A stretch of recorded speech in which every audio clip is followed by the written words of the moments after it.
ըստ բաց աղբյուրների Հարևան Հանրապետության ներկայացությունը, որ եկել էր Հայաստան, քննարկվում էին սահմանազատման հարցերը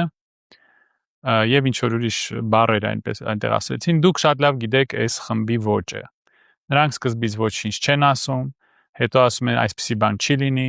հետո ասում են դե ինչ կուզենք կանենք, կարողա լինի, կարողա չլինի, հետո փաստի առաջ են մեզ կանգնեցնում։ Սկզբից ստում են, հետո կիսասուտ են ասում, կիսաճշմարտություն, հետո փաստի առաջ են կանգնեցնում, հետո հարձակում են մարդկանց վրա, երբ որ ճշմարտությունը հայտնաբերվում է։ Պարզ է, որ քննարկվել է անկլավների հարցը եւ մենք այդ անկլավներն ենք հանձնում, Թավուշում եւս 3 գյուղ ենք հանձնելու եւ մեր ճանապարհը Թիֆլիսի հետ գտնվելու է ադրբեջանցիների վերահսկողության տակ, կտրվում ենք ստրատեգիական մեր ճանապարհը կտրվում է, գազամուղը, ինտերնետի կաբելը եւ այդ հիմնական ճանապարհը, որը մեզ կապում է Թիֆլիսի հետ։ Եվ կտրվում ենք Սյունիքից, քանի որ սրանք հանձնելու են Տիգրանաշենը, դե 1000 անգամ ասել ենք, արդեն էլ չկրկնենք։ Նորից եմ ասում, եթե մեր հանրության համար սա նորմալ է, թող այդպես էլ լինի, Եվ մամուլը խոսում է նրա մասին, որ քննարկվել է 300,000 ադրբեջանցու վերադարձը Հայաստան։ Նրանք ապրելու են Հայաստանի խորքերում։ Եթե մեր հասարակությունը, մեր հանրությունը վտանգ չի տեսնում, նրա մեջ որ 300,000 ադրբեջանցի գան ապրեն Հայաստանում, որից հետո իրենց անվտանգությունը ապահովելու համար այստեղ գալու է Ադրբեջանի բանակը, եթե դուք վտանգ չեք տեսնում,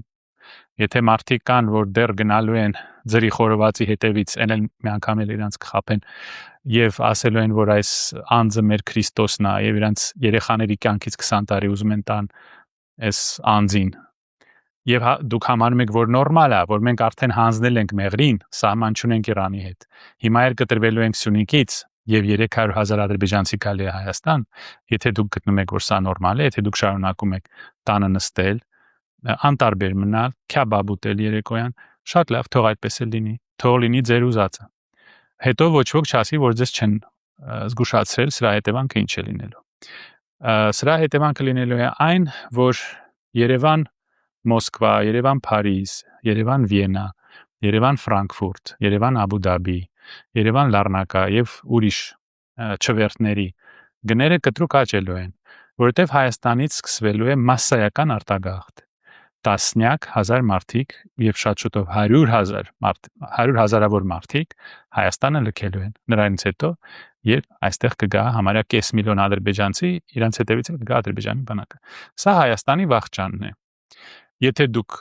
նորմալ եք, ձեզ համար սա նորմալ է, խնդրեմ, ընդունեք սա, բայց հետո ոչ ոք չասի եւ չբողոքի, որ ձեզ չէին զգուշացրել, թե սրա վերջը ինչ է։ Որևէ երկրում այսպիսի բան հասարակությունը չէր հանդուրժի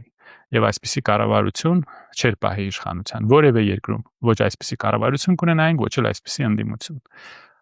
Հունիսի 7-ը վերջի շանսն է Հայաստանի Հանրապետությունը փրկելու։ Դուք որոշեք, դուք ինչպես եք ուզում։ Եթե ուզում եք հայրենիք ունենալ, գիտեք ինչ պետք է անեք։ Եթե չեք ուզում հայրենիք ունենալ, մի ունեցեք։ Ես ով եմ, որ մեր ժողովրդին ստիպեմ, որ նա պետություն ունենա։ 5,000 էթնիկ խումբ կա աշխարհում, 5,000։ Մենակ 193-ը թե 5-ը ունեն պետություն։ Մենք կարող ենք լինել էթնիկ խումբ, որը ապրելու է տարբեր երկրներում, ասորիների պես, տարբեր ուրիշ խմբերի պես։ Եթե այդպես եք ուզում, թող ունի ձեր ուզածը։ Շատ լուրջ վերաբերվեք այս իրադարձություններին։ Եվ իդեպ ուզում եմ շնորհավորել այս ռեժիմի օլիգարխներին, ակնհայտ է, որ նրանք նույնպես քննարկելու են Ռուսաստանը շրջանցելու տարբեր ձևեր եւ Ադրբեջանից բերելու են, ասենք, գազ եւ նավթ եւ միլիարդներ են աշխատելու։ Այն մարդիկ, այն ռեժիմի ներկայացուցիչները, որոնք քննադատում էին անցյալում մեր օլիգարխներին եւ մենաշնորհներին։ Հիմա էլ իրենց սեփական օլիգարխները այստեղ միլիարդներ են աշխատելու մեր հաշվին։ Շնորհավորում եմ ձեզ։ Թող ձեր ուզածը լինի։